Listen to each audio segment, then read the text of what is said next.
Assalamualaikum. Nama saya Muhammad Farhan bin Rafi. Nombor pendaftaran saya 06 DKA 21F1032. Saya dari kelas DKA 2B. Akan membentangkan presentation, kontrak dan estimating. Penyataan masalah. Malaysia telah melaksanakan Perintah Kawalan Pergerakan yang berkuat kuasa dari 18 Mac 2020 hingga 28 April 2020 sebagai langkah berjaga-jaga untuk membendung penularan COVID-19 semasa fasa 1 dan fasa 2 PKP yang dikuatkuasakan pada tarikh tersebut. PKP ini dinotiskan untuk sektor pembinaan kecuali kerja kritikal yang mana akan memberi kesan yang teruk dan kemudaratan kepada pekerja, orang awam atau alam sekitar sekiranya mereka terlibat itu diberhentikan kerja. Penyelesaian masalah.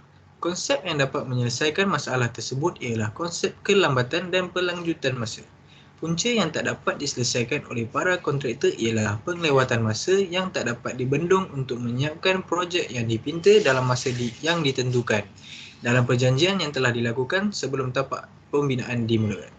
Jadi, perkara yang dapat menyelesaikan masalah yang dihadapi oleh kontraktor ialah memohon kepada kerajaan maupun kepada penyelih tapak untuk melanjutkan masa yang diperuntuk bagi memudahkan kontraktor untuk menyiapkan projek pembangunan yang sedang dibina.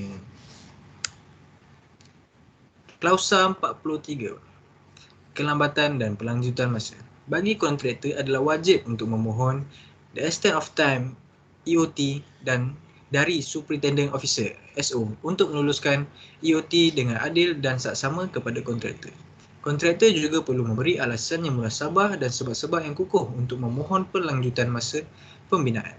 Jika permohonan yang telah dibuat ditolak, kontraktor harus membuat perkara sedemikian, iaitu mencuba sedaya upaya untuk menyiapkan projek dalam masa yang ditentukan, membuat pindaan dalam jadual pembinaan agar projek pembinaan dapat disiapkan.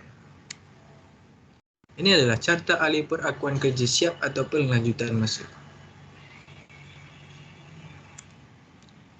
Klausa 44.0 Tuntutan kerugian dan perbelanjaan. Jika pada bila-bila masa semasa kemajuan biasa kerja atau mana-mana bahagiannya telah terjejas secara material oleh sebab kelewatan seperti yang dinyatakan dalam fasal 43.1, kontraktor telah mengalami kerugian langsung atau perbelanjaan melebihi yang difikirkan secara munasabah yang mana kontraktor tidak akan dibayar balik dengan bayaran yang dibuat di bawah mana-mana peruntukan lain dalam kontrak ini. Maka kontraktor hendaklah dalam masa 30 hari dari kejadian atau arahan sedemikian memberi notis secara bertulis kepada SO tentang niatnya untuk menuntut kerugian atau perbelanjaan langsung tersebut bersama-sama dengan anggaran jumlah kerugian atau perbelanjaan tersebut. Klausa 21.0 Pematuhan undang-undang. Kontraktor hendaklah mematuhi dalam semua aspek dengan mana-mana undang-undang, peraturan atau undang-undang kecil oleh mana-mana pihak berkuasa awam atau syarikat perkhidmatan awam berkaitan dengan kerja-kerja atau dalam hal pihak berkuasa atau syarikat perkhidmatan awam dengan sistem tersebut yang sama atau akan disambung. Kontraktor hendaklah mengemukakan kepada SO semua kelulusan yang diterima oleh kontraktor berkaitan dengannya. Kontraktor hendaklah memastikan kerajaan menanggung rugi terhadap semua penalti dan liability atau setiap jenis untuk pelanggaran mana-mana keperluan berkanun tersebut. Sekian, terima kasih.